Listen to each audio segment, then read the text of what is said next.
date du 27 avril au Togo.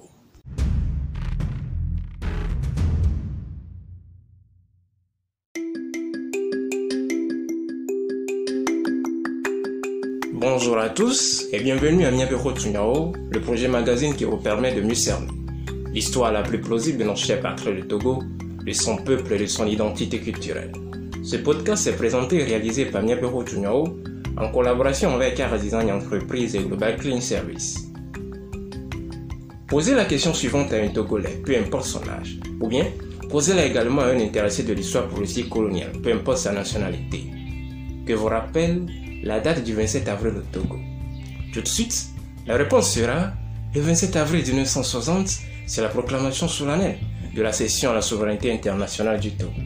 Autrement dit, la date de la proclamation de l'indépendance du Togo. Reposez ensuite cette question à savoir que vous rappelle les dates du 27 avril au Togo. À cette question, vous aurez moins de réponses. Il est bien vrai que peu de personnes, ou du moins peu de Togolais, ont accès à ces informations. En réalité, nous avons 2, ou pour ne pas dire 3 dates du 27 avril. La troisième en fait est la première. Elle n'est pas retenue par certains historiens car il paraît ne pas être la réelle date de l'événement lequel on l'attribue. En effet, le 27 ou le 26 avril 1946, à Palimé, à la réunion du congrès du renouvellement du conseil d'administration de l'association du comité de l'unité togolaise, le CUIT, Sylvanus Kwame Epiphane Olympio joue de tout son poids pour transformer l'association en un parti politique et devient le premier vice-président. Agostinho de Souza, président. Jonathan Sanvi de Tové, secrétaire général. Qu'est-ce qui avait amené Sylvanus et ses associés à transformer le CUIT en un parti politique? Il faut le rappeler, contrairement à la version qui affirme que Sylvanus Kwame Epiphane Olympio a créé le CUIT, nous informons que son excellence Sylvanus Olympio n'a jamais été le fondateur du CUIT. Le CUIT, au départ, a été une initiative du gouverneur français Lucien Montagnier, à caractère associatif. Le CUIT a vu le jour un vendredi 14 mars 1941. Les orientations visées étaient de mettre sur pied un instrument de solidarité et d'unité entre les différentes populations du territoire. La preuve est que, parmi les 22 fondateurs, figurent les chefs supérieurs kabyles, Dem, Anoufo et Naoudeba, aux côtés des notables du Sud, unis dans la fidélité à la France. Mais, après les 2 conférences de Lomé, dites conférences des élites togolaises, organisées par le gouverneur Jean Noutari dans un premier temps au palais de justice de Lomé, les 11 et 12 mai 1945, et dans un deuxième, le 21 août 1945, précisément à l'hôtel Tony Viadi à Lomé, Sylvanus nourrit l'ambition de créer un parti politique. Mais, le gouverneur Jean Noutari s'y oppose. C'est ainsi qu'au congrès de Palimé, le 26 avril pour les historiens et le 27 avril pour les politiques, Olympio et les siens changent le comité de l'unité togolaise en un parti politique. Bien avant cette date, le 9 avril déjà, le gouverneur Jean Noutari et les Togolais pro-français avaient créé un parti politique dénommé le PTP, Parti Togolais du Progrès, dans le but de contrecarrer les activités du mouvement Pan-Évé. Ce mouvement, dans le temps, prônait la réunification du peuple évé artificiellement divisé entre 2 territoires, Togo français et Togo britannique, dont Sylvanus est le porte-parole incontesté. La deuxième date fut celle du 27 avril 1958. À cette date, les pro-indépendantistes ou les nationalistes du CUIT, Juvanto, MPT, en collaboration avec l'ONU, convient le corps électoral togolais à une élection anticipée du renouvellement de l'Assemblée législative monocolore dans le but de dire non à toutes les formes politiques d'assimilation de la France du général de Gaulle. Bien que ce soit une élection législative, elle se présente comme un référendum. Une occasion favorable pour les Togolais de dire non à la politique d'assimilation et de dire oui à une indépendance immédiate, car c'était le mot d'ordre de la campagne électorale des pro-indépendantistes. Une indépendance immédiate. Ablodé. Au soir du 27 avril 1958, les nationalistes remportaient les élections à une écrasante victoire estimée à 60%. Le tout premier pays de l'Afrique occidentale française qui réussit à dire non à toute forme du pacte post-colonial ou de la politique d'assimilation. Chronologiquement, dans l'histoire politique de l'Afrique occidentale française, le Togo se démarque de tous les pays, y compris la Guinée d'Ahmed Sékou Touré. La preuve est qu'il serait venu au Togo et aurait pris attache avec son mentor Sylvanus Olympio, qui vient de réaliser le tout premier exploit en Afrique occidentale française, en disant non à la France à travers les élections législatives référendum du 27 avril 1958. C'est à son retour en Guinée qu'il organise quelques mois plus tard lui aussi un référendum le 28 septembre 1958. Contrairement à son mentor Sylvanus, il proclame solennellement l'indépendance de son pays 4 jours après la victoire. Quand on dit que la Guinée est le tout premier pays à dire non à la France, nous disons que c'est faux. Mais quand on dit que la Guinée est la toute première colonie française de l'Afrique occidentale qui avait dit non à la France, nous pouvons l'accepter. Car le Togo n'a jamais été une colonie allemande, ni anglaise ou française. Nous avions été mis sous protection allemande, dirigés conjointement par les Français et les Anglais. Nous n'avons jamais eu un statut de colonie. Revenons à la troisième date, le 27 avril, celle qui est connue de tous, le 27 avril 1960, celle que nous avions commémorée il y a quelques jours. Pourquoi le Kuit Juventus MPT, après avoir remporté la victoire, a attendu 2 bonnes années pour proclamer l'indépendance? Les heures qui ont précédé la victoire des nationalistes a été émaillées par des incidents, des moqueries, des dénigrements, des bastonnages, des pillages et même des emprisonnements, malgré l'appel au pardon et à la tournée de réconciliation et d'unité nationale du nouveau Premier ministre Sylvanus Olympio.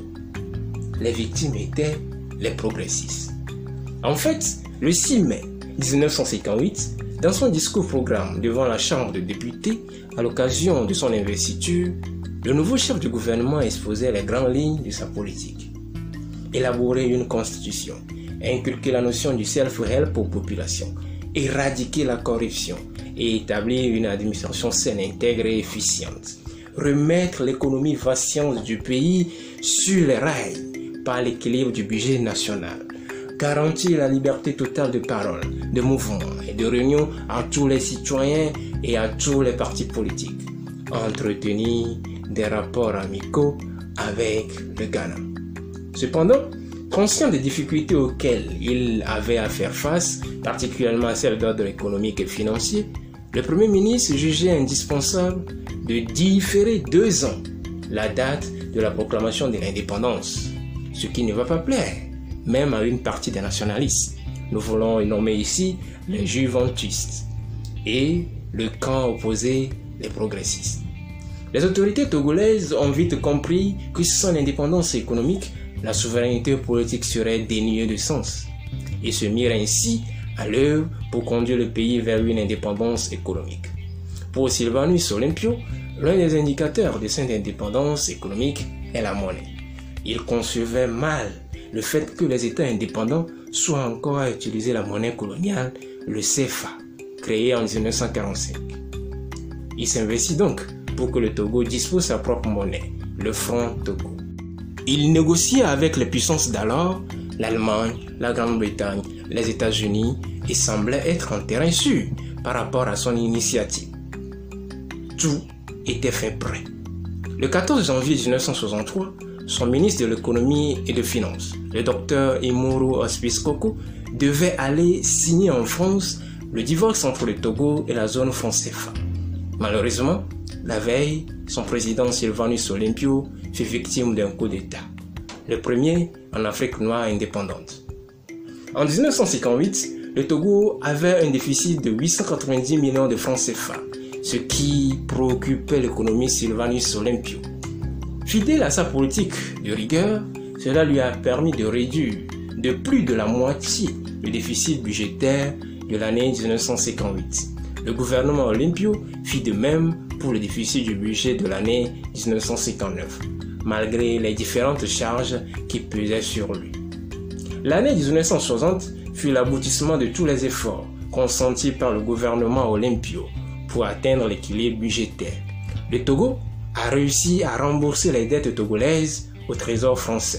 Le courant des années 1960-1963 Les finances publiques du Togo étaient bien saines et sans doute prêtes à une relance économique quand survient le coup d'État du 13 janvier 1963, avec toutes les conséquences qui ont suivi.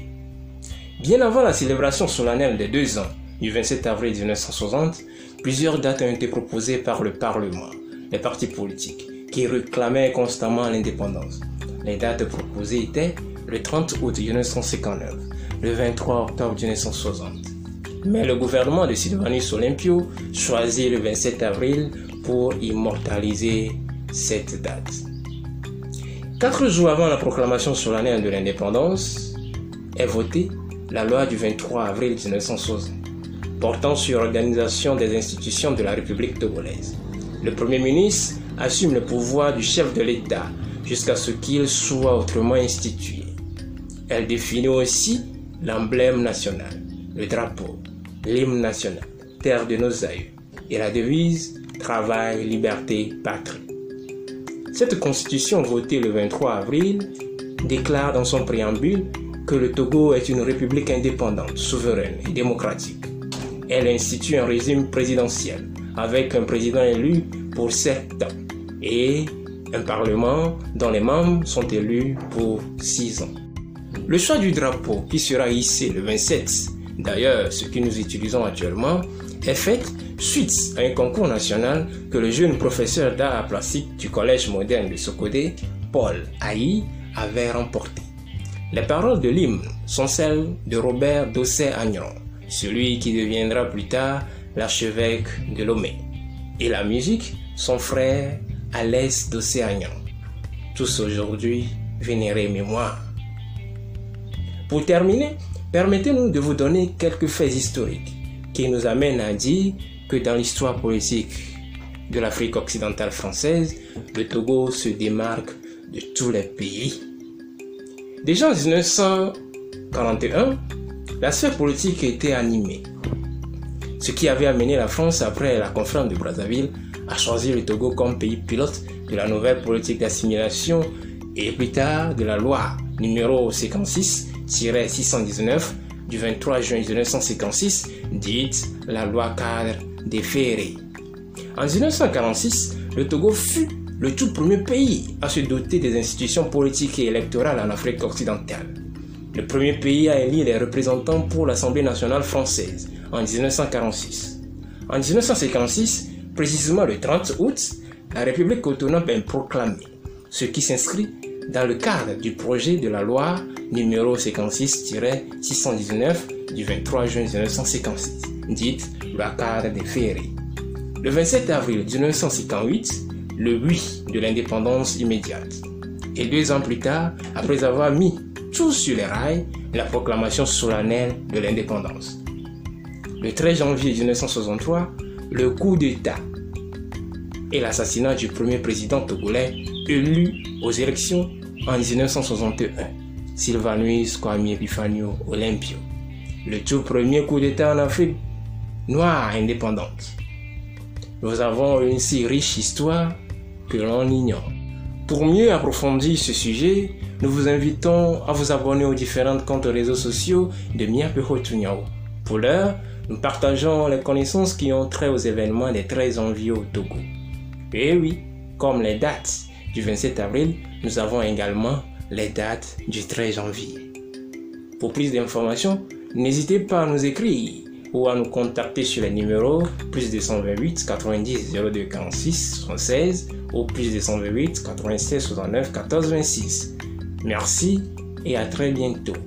Miapeho Tunyao, Diagbagba, na Nyamia Denigma Peho Tunyao Nue, Miapeho Tunyao, apprenons à mieux connaître notre histoire. La Balai, Soboli, Koutetiti. Merci à Pekakalo.